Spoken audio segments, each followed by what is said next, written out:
Hey everyone, in today's video we're going to go through some calf and ankle rehab and strengthening protocols.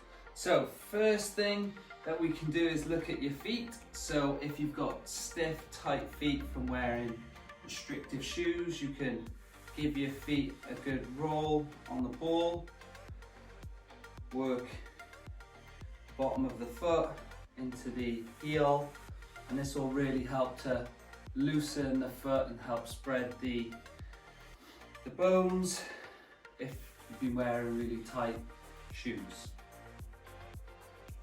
Okay, the next place that we can look at when we're looking to strengthen the ankles is our different types of heel raises. Okay, so if I've got a stretch on my ankle and at my knee, and then I'm doing a calf raise.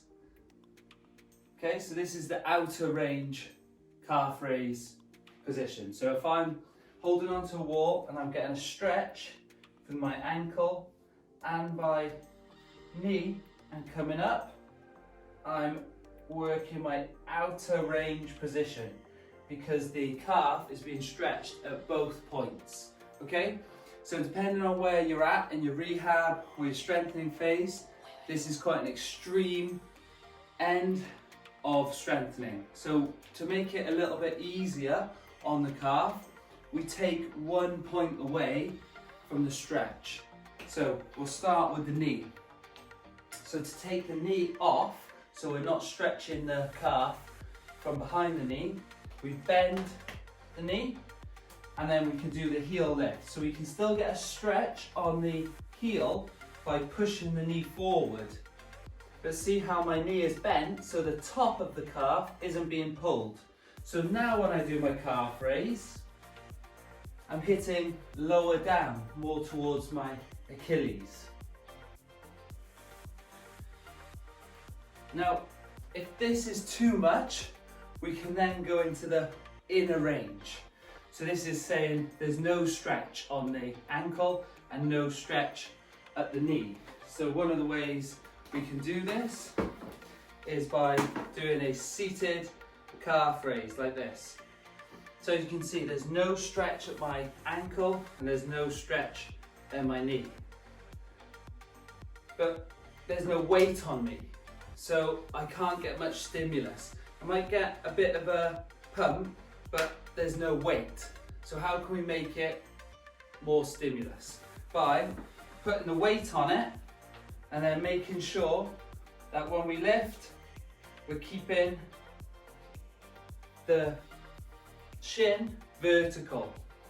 So when we are lifting, we're just pumping up the calf without getting any stretch. So see, I'm not stretching the top, and I'm not stretching the bottom. So this will get lots of blood into the calf.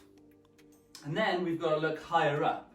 So if the problem's in the calf, it could be coming from either the hamstring, the glute, or the foot, or even into the lower back. Just because that's the point where the pain is, we've got to look upstream and downstream. So that's where we come back down. So downstream would be to our foot. So making sure that our foot is strong and stable.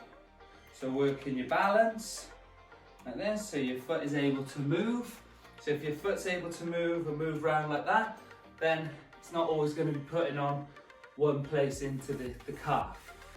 Then further up, our hamstring. So here, if we have a nice tight angle, we can lift up and down, hitting more of the muscle belly, the middle bit. And if we want a bit more extreme, we can start going further away. And then this will really get behind the knee. So a couple of things there to work on and to think about when you're stretching and working through any problem areas in your calf and ankle.